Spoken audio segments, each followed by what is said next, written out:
Hi, what can I get you? Could I have a skinny latte, please? Sure.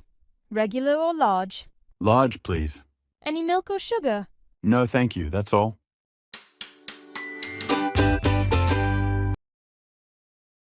Hi, could I please have a medium cappuccino with oat milk? Sure.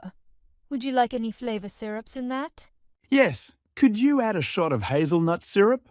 And can you make it extra hot, please? Of course. Anything else for you? No, that's all. Thank you so much. Excuse me, could you tell me what the house special is? Our house special is a hazelnut mocha with whipped cream. That sounds great. I'll have that, please. Can I also ask if you have any non-dairy desserts? Yes, we have a vegan chocolate cake and almond croissants. Great. I'll take a slice of the vegan chocolate cake with my mocha.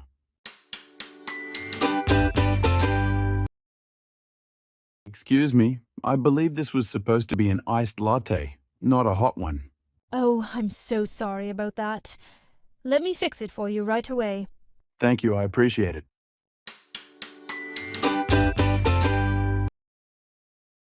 This place has such a cozy vibe. Have you tried their chai latte? No, I haven't. Is it good? Oh, it's amazing. I think you'll love it. Thanks for the tip. Excuse me, is this seat taken? No, it's free. Go ahead. Thanks. By the way, do you know if the Wi-Fi password is posted somewhere? Oh, it's written on the menu board near the counter.